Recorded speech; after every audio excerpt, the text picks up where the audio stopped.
Well, good evening, everyone, and welcome to the Brian Crombie Radio Hour on Saga 960 AM. I come to you every Monday through Friday at 6 o'clock. And one of the things I like to do is try to reach out to and introduce you to some interesting companies. And one I came across is an energy solution that was put in place by Kruger Energy. And we're joined tonight by the general manager of Kruger Energy, J.J. Davis. And he did that with the help of the CEO of Surgrid Solutions or Systems? Solutions. Surgrid Solutions, and we're joined by the CEO of Surgrid Solutions, Jeremy Gertz. So gentlemen, how are you? And welcome to my show. Yeah, thanks for having us, Brian. We're Excellent. ecstatic here and happy to be a part of sharing the energy revolution message. Okay, so Jeremy, what is the energy revolution message? As we enter, 2020, and we're about halfway through here, I think everybody would recognize that controlling and managing your energy decisions as individuals and as corporations, we got to take choices into our own hands. And Kruger is a company that took the decision in their own hands for one of their facilities, where they ultimately said, we've got a problem with some global adjustment charges. And ultimately they were able to dive in and take the responsibility to put in a battery, and ultimately they're going to save a bunch of money because of that. Okay, and so you put in the battery, is that correct? That's right. And tell me what the battery is and how you save a bunch of money. Yeah, so it's an energy storage facility that ultimately will store up energy during non-peak hours. And in the province of Ontario, your peak usage charges when you're a Class A user are proportionally calculated based on your individual usage during global peaks for the entire province of Ontario. And there are 5 peaks that will happen throughout the year at an undetermined period of time. And so basically, if you can store up energy behind the meter, and then ultimately discharge that battery during those peaks, you will essentially not be consuming power from the grid during those peak hours, and your pro rata usage from the grid would actually be 0, which ultimately give you the capability to be able to save on future charges that are based on proportional usage during those peaks. And how do you know if these are 5 indeterminate times when these peak times are? Well, that's the fun of the game, Brian. We dive in and we work with very smart people who run algorithms. And fortunately, Kruger's made a decision to work with a company called Peak Power. And Peak Power have some very smart quantitative analysts who ultimately determine the market conditions that are occurring for IESO throughout the year, and they ultimately make an informed decision to dispatch the battery, both on the charge and discharge side of things. And so how often are you discharging this battery?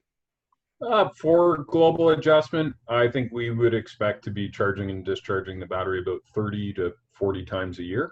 And so as you can imagine, the peaks as they're happening, the first day of the year, there's a peak. The second day of the year, there's a second peak. The third day of the year. And then it is about determining which is the most likely to be a peak after that. And so Peak Power, I think they have a calculation that they do based on the probability of a peak happening, and they work with Kruger to choose the times that are best suited to run those batteries. Awesome. JJ, why did you do this? Well, we have a box plant in the area, corrugated plant. It serves the needs of Central Ontario and Toronto region more than anything. And electricity is a big cost of the plant. And, with global adjustment, it's a huge component of it. And there was an opportunity there for a couple ways for revenue or reducing their electricity bill by either through the global adjustment, there's demand response, and there's even possibly just electricity arbitrage that they can find ways to reduce their costs. So Kruger has an energy division that I'm part of, and we do wind and solar and hydro, and so we thought, well, we can help you out with that solution. So you're partnering with your own division, you're finding ways to help them save money, and it's a good way for us to start developing us into the storage world where we're expanding in the United States in particular, but hopefully more in Canada as well. And so this facility is in Brampton, I understand? Yeah, we have a corrugated facility in Brampton, not too far north of the airport, off Airport Road. And so we've brought a container in there of batteries. Surgrid was our EPC, built the project for us and set it up. And it's tied into the facility behind the meter. And it's there to serve that facility and try to help them with their costs. Sorry, what's an EPC? Our electrical project coordination and that. So electrical product coordinator. Okay. Yeah. All right. Jeremy can help you with that. Yeah. And engineering, procurement and construction. Yeah. Contractors. So we're a contractor that take on the engineering, the procurement and the construction of battery energy storage and solar energy facilities. Okay. We're chatting tonight with JJ Davis, who is the general manager of Kruger Energy, and Jeremy Gertz, who is the CEO of Surgrid Solutions. We're going to take a break for some messages and come right back in just a minute. Stay with us.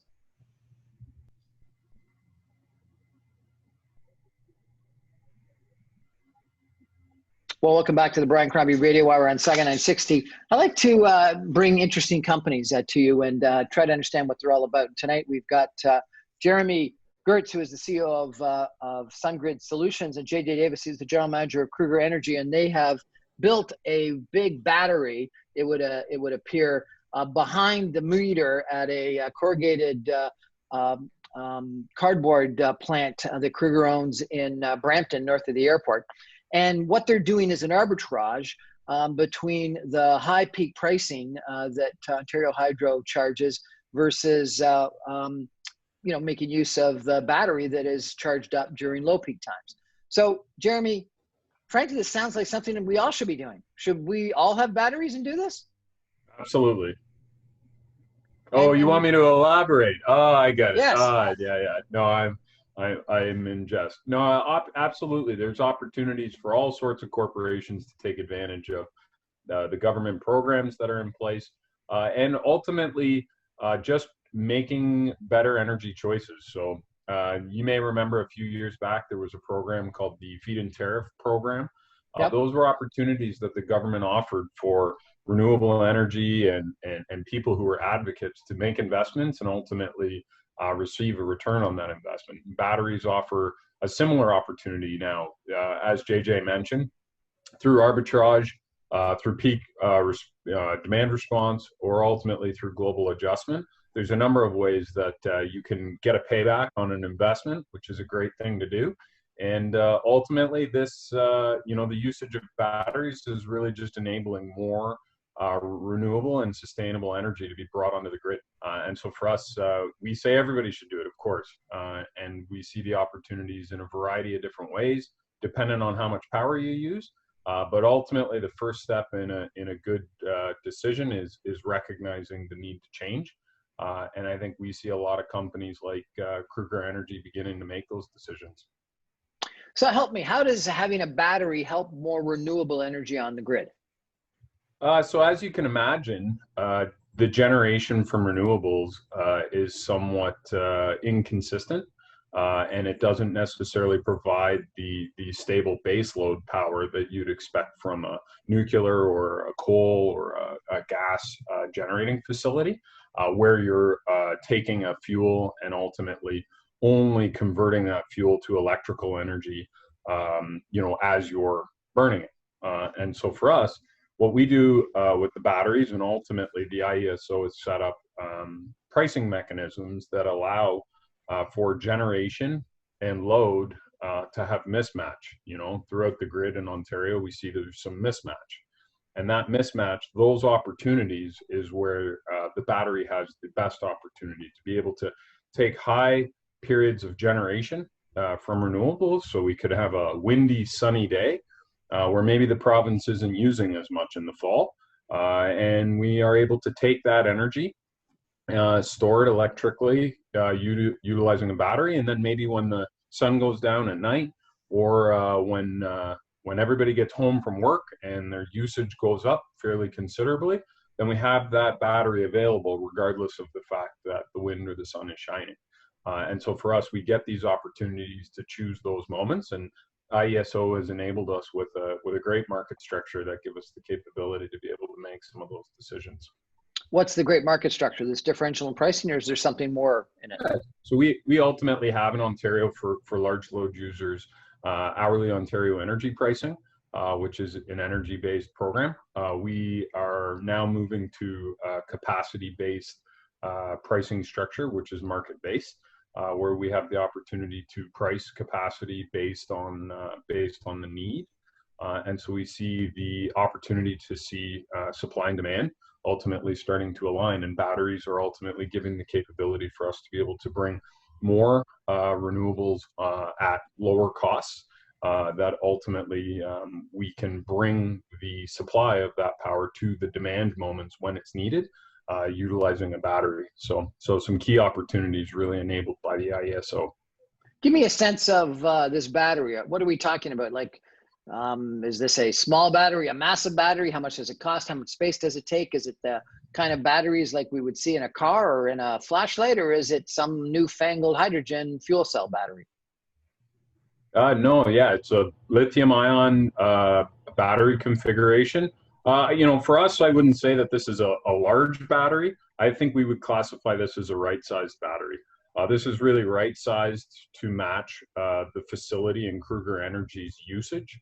So it actually, in terms of size, is a 40-foot ISO shipping container, which is basically 40 feet by about 8 feet wide, and it's filled with batteries. And so this, would occupy nothing more than a room in your house, but it would be the equivalent to about 15 Tesla Model S vehicles in terms of its energy storage capacity.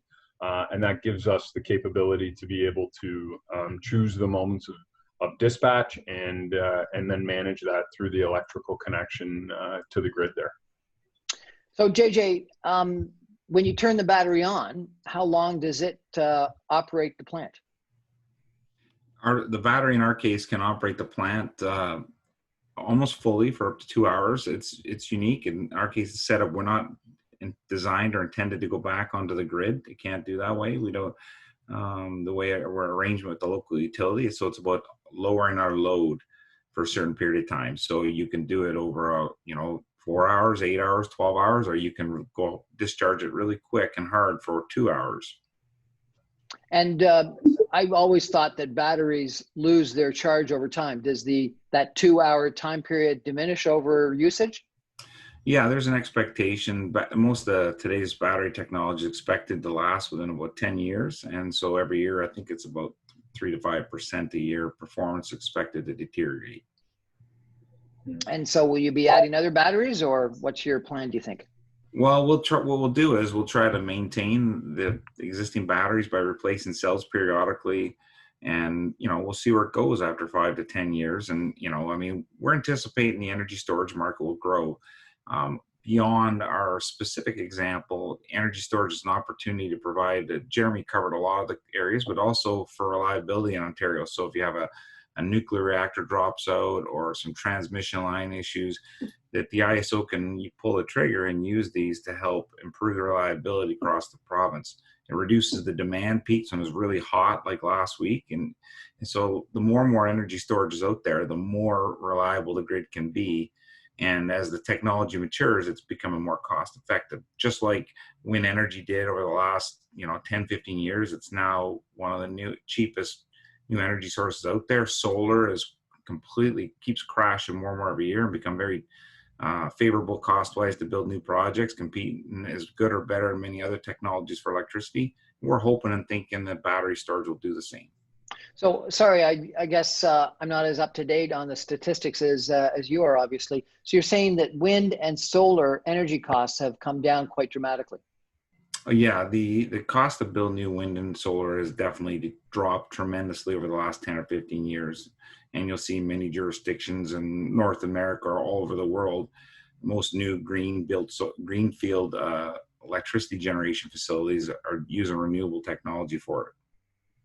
So the feed-in tariffs that Jeremy was mentioning earlier were criticized that they were overpaying for wind and solar. Are you suggesting that we didn't need to enter into those feed-in tariff subsidies to green energy in the past? Yeah, I'm not suggesting that at all. I'm not. We're not really involved at those at Kruger Energy. We weren't a participant, so I'm probably not the best to comment on that one. But I mean, you got to remember one thing though, is at the time when they were done and the time of the needs for Ontario, there was decisions made. Today, if you look at the more recent times, Ontario looked to invest in renewable energy up in 2016, and they went to competitive bid, and the pricing was very different. So there's a lot of Yeah, variables. Brian, if I can interject, I would say Please. that was an enabling moment in time that ultimately has created an immense amount of investment being led out of the province. We see opportunities, for groups like Northland Power, Algonquin Power. These are some of the largest electrical energy companies and renewable energy companies in the world, and they're Ontario based. They're coming from here. And they have had huge success because of the feed-in tariff program. So although there may be a sense that in the moment there was a bit of an overpaying for this power, I think what's lost in those sorts of comments is the innovation that was enabled, the moment in time to be able to transition a grid system, to a more renewable grid system, which is ultimately put Ontario as a leader. Both politically as well as on the corporate side of things. We see incredible investment happening from Ontario-based organizations, and if something like that didn't happen, I ultimately believe that investment just would have gone elsewhere. And we may be seeing more renewable energy coming on the grid now versus 10 and 15 years ago.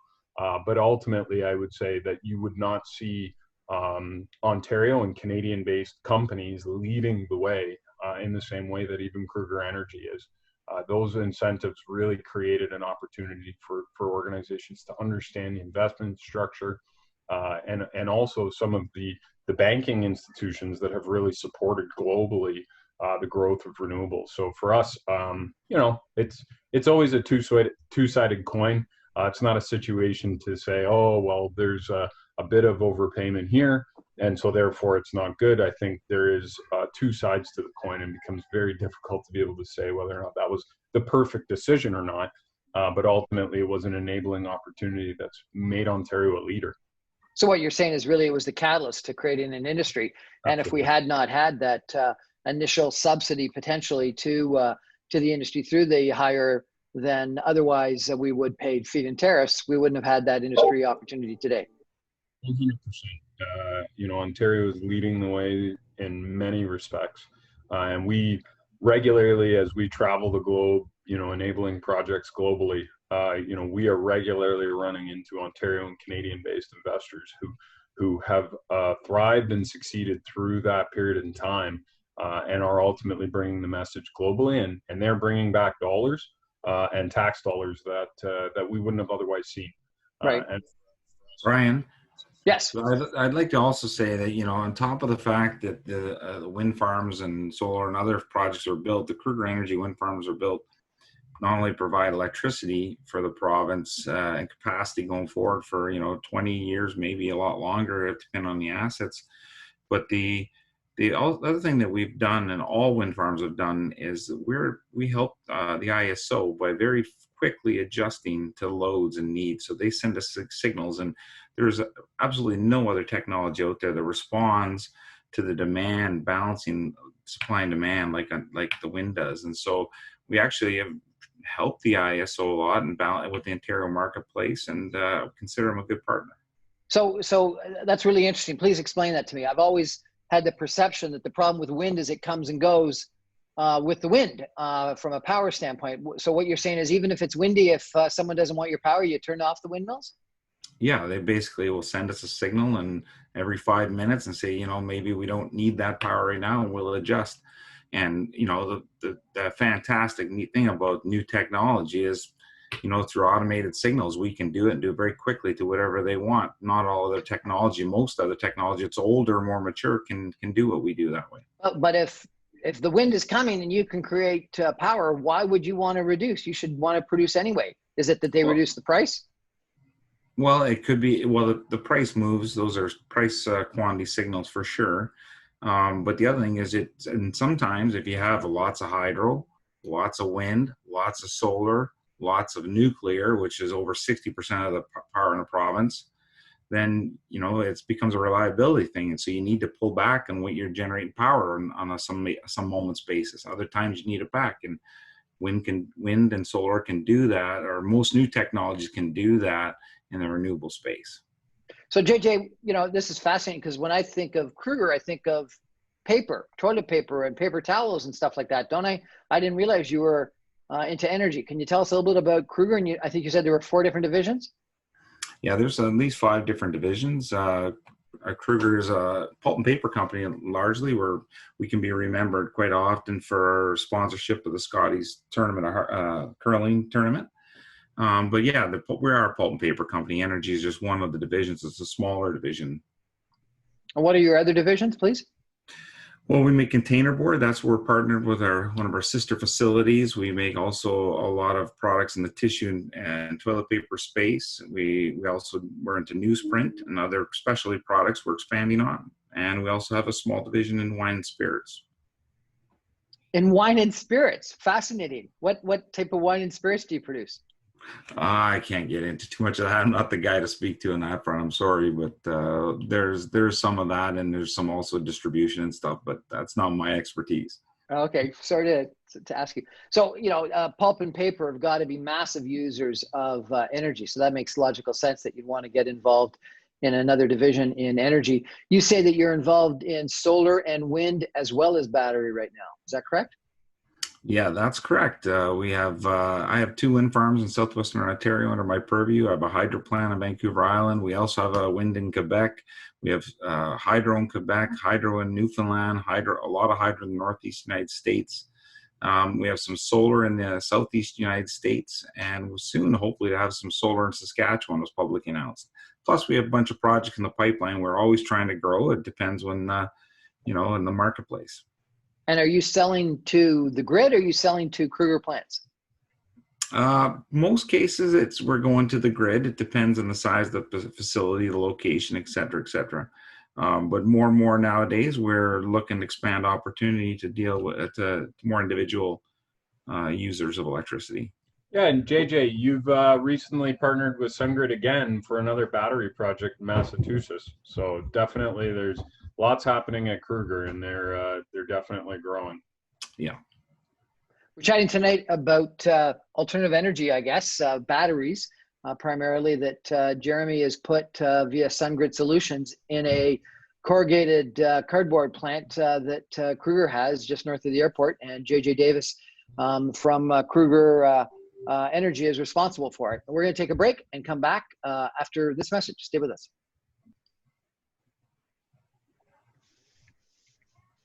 Welcome back to the Brian Crombie Radio Hour, Saga 960. We're chatting with Jeremy Gertz, who's the CEO of Surgrid Solutions, JJ Davis, who's the general manager of Kruger Energy, and together they've put this massive battery that's 40 feet by 8 feet in a container in the back of a plant, a Kruger plant just north of the airport. And what it does is it stores electricity during cheap times, and then it discharges the electricity. The way that you described it is behind the meter, but it's got to be in front of the meter, I would have thought, so it reduces the charge on the meter. So it's behind the meter, so the meter brings in less energy. Okay, and effectively does an arbitrage between power at high cost times versus low cost times. Jeremy, you were saying that lots of people could do this, but you mentioned corporations. This is ever something that residential people could do? Yeah, definitely. As the cost of energy storage is dropping, I mean, I think everybody in Ontario will be aware of the time of use rates. Time of use rates are an embodiment of the pricing structure that exists within the marketplace.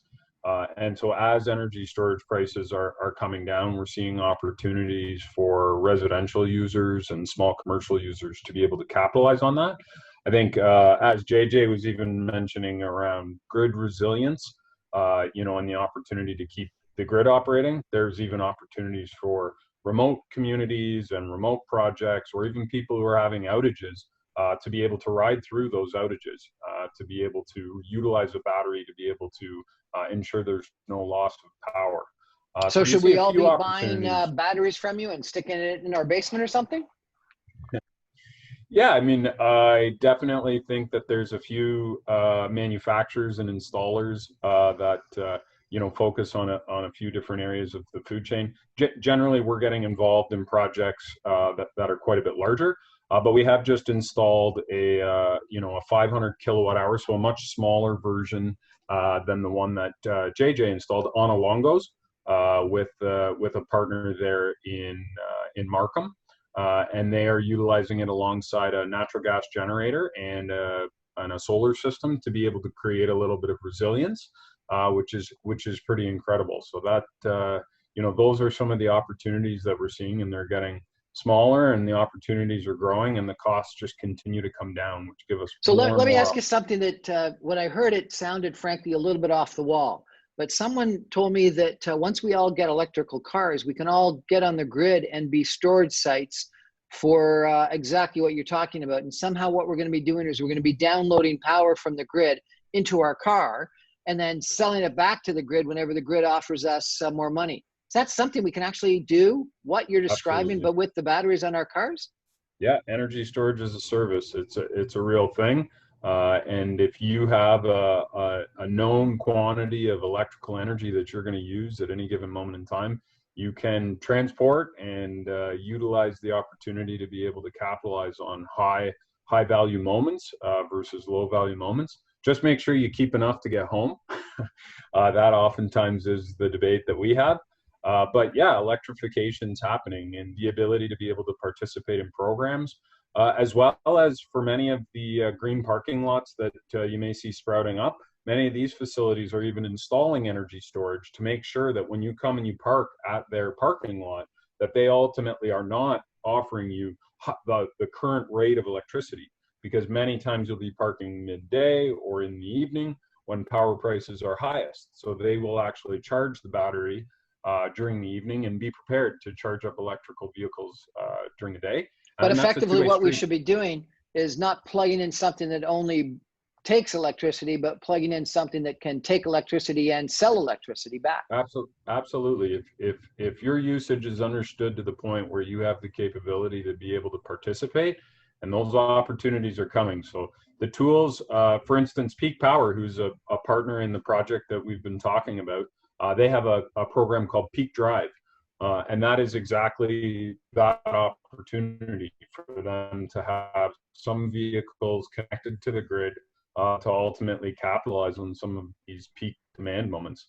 So for us, we focus on the infrastructure to support plugging in and ultimately more of the stationary energy storage opportunities. But we definitely see that participating in these programs is here and now, and it's very close. It's definitely not an off-the-wall thought. It's in the now. JJ, when you think about what corporations should be doing, should every corporation be investing in solar and wind and battery, or should they just rely on companies like you supplying the grid and be indifferent to it? I think that's a broad question, but I think the answer to all that is yes. Kruger Energy would love to work with other companies to help provide them electricity or services to grow and help their business and help them manage and control their costs. It just happens in this case, it's with a sister facility, so it's a win-win. But we would be glad to do that with others. As far as generation and that, I think it's the future. Whether it's more and more renewables, it's the way to go. It reduces your carbon footprints, better for this world as a whole. And people that are doing that up front are gaining economically as well, not just for their own conscience. And so I think definitely that's the way to go. And we're doing it. In some cases you do it solely on your own, and in cases like Jeremy referred to in the United States, we're doing it in partnerships with Surgrid, with Peak, with Powen, who provides batteries, with other users. It really depends on the situation. So someone I was speaking with a couple of weeks ago just installed solar panels, and they said they had a 10-year payback on the solar planners. And so a 10-year payback doesn't sound very economically attractive to me.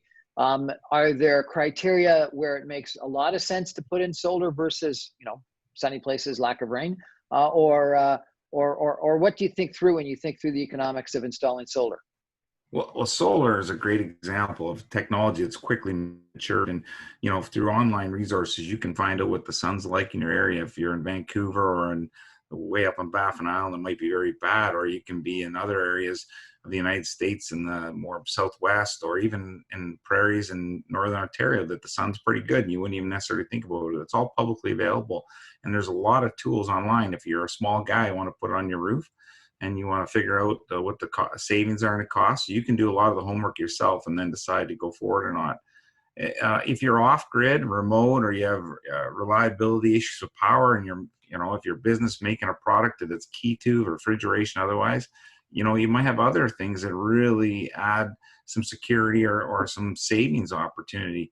If you're a small user and you're just in a house or an apartment, then it may not have the payback that you might want to put your limited capital towards. But energy is our livelihood, our lifeblood for what we do in commerce and so forth. So you have to keep that in mind with things you do nowadays.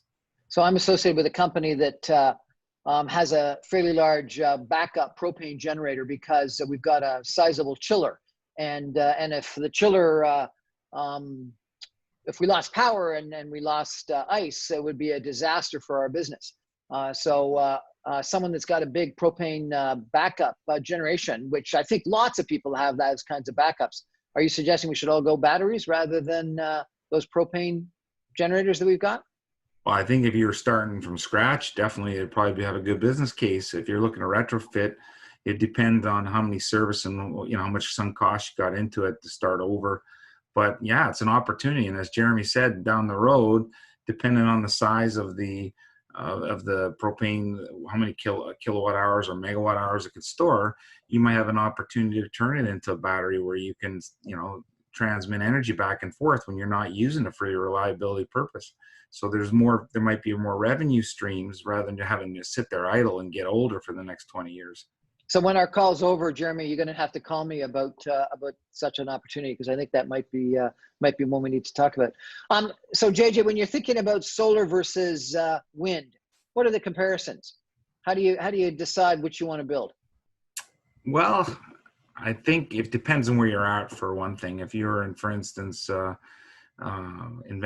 north end of Vancouver Island, you're not going to build too much solar. I have a hydro site there. It's got good rain. You have a windy site there with wind, it'd be very good. You won't build solar.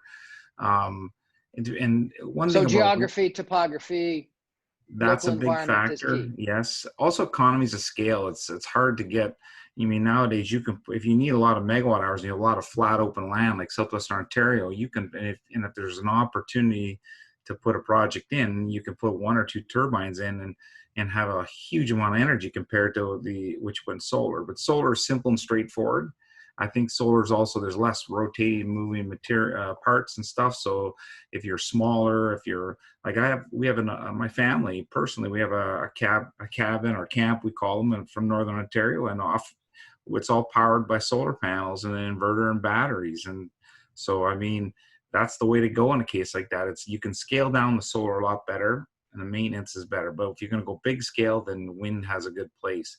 Those are more the next issues after what the resource availability is. So if we've got all these problems with peaks and valleys in power utilization, why doesn't the province create big batteries and solve this problem for us? Why don't they just have massive batteries and store it all up during low peak times and sell it and put it back on the grid during the high peak times? Why do we have to do it? Why doesn't the hydro do it?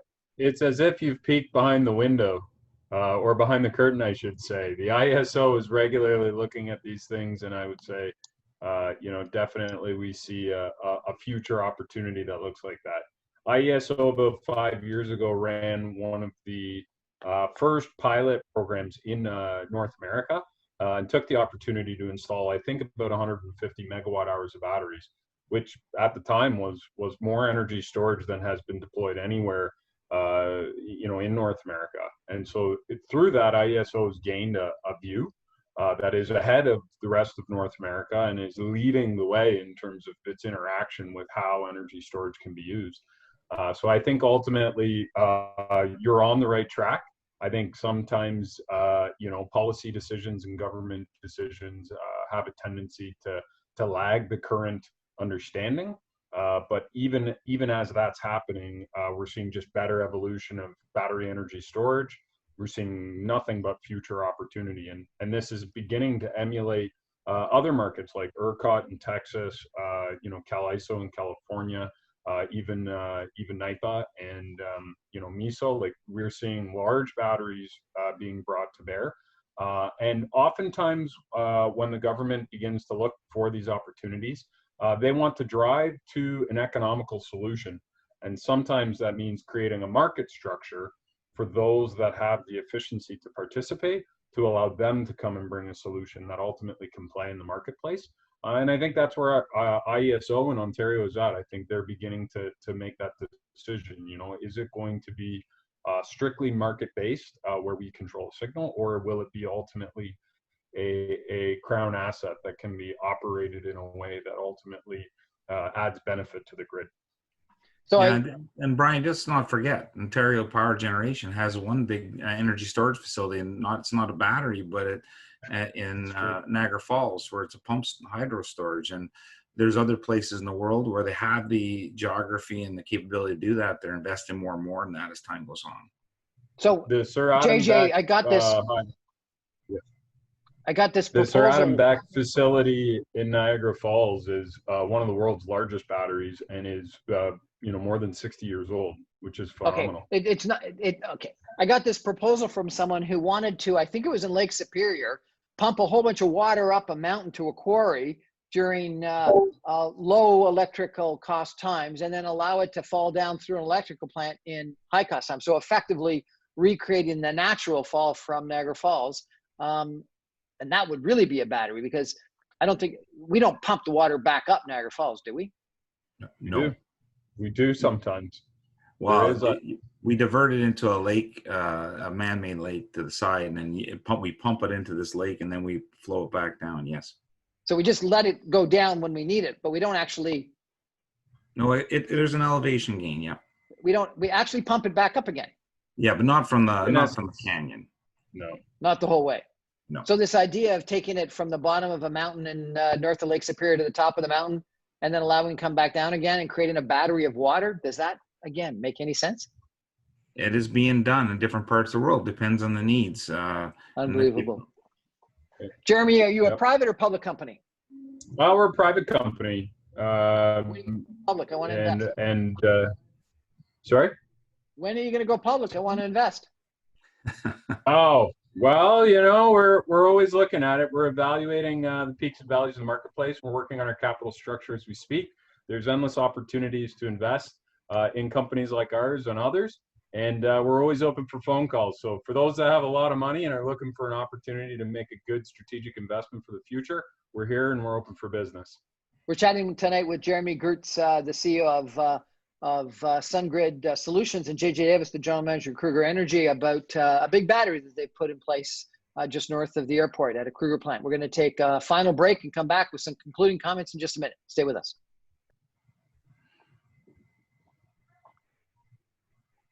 Well, welcome back to the Brian Crombie Radio Hour on Saga 960. We're talking about alternative energy, and today's alternative energy is battery storage.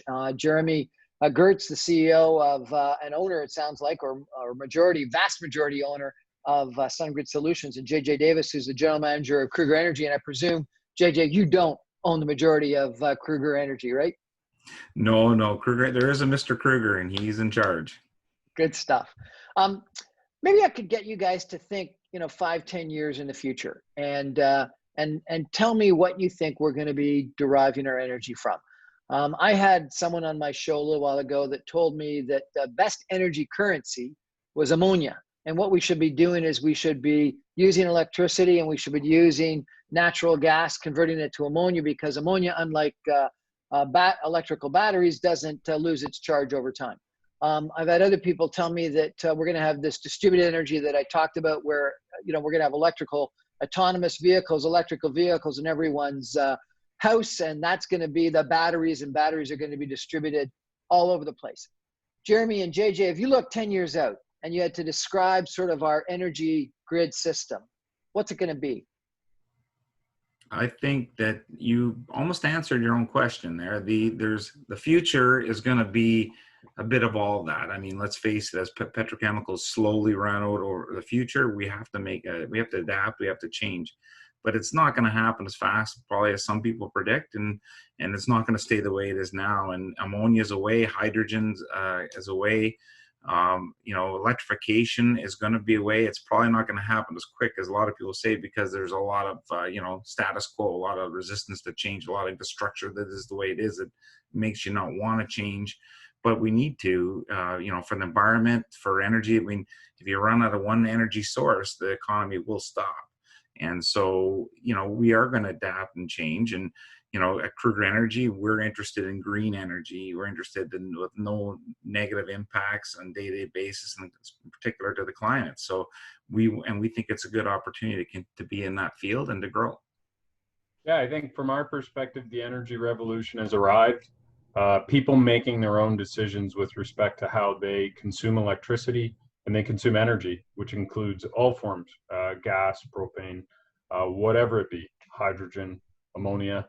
There's a variety of solutions out there. I think we see that battery energy storage in the form of lithium ion and in the form of some of the other technologies that we work with have arrived. And we, just as we saw that moment with solar energy, and as we saw that moment with wind energy, the point at which the cost curve is allowing people to be able to capitalize on a revenue stream and achieve a payback that aligns with their investment decision. I think that moment's here, and it continues to be here. I think in 10 years from now, I think we expect the large energy investors of today, your Ontario Power Generations, your Hydro Ones, your distribution companies, anybody who is involved in the distribution chain of electricity will be participating in some way, shape, or form with sustainable, green, and ultimately with battery energy storage.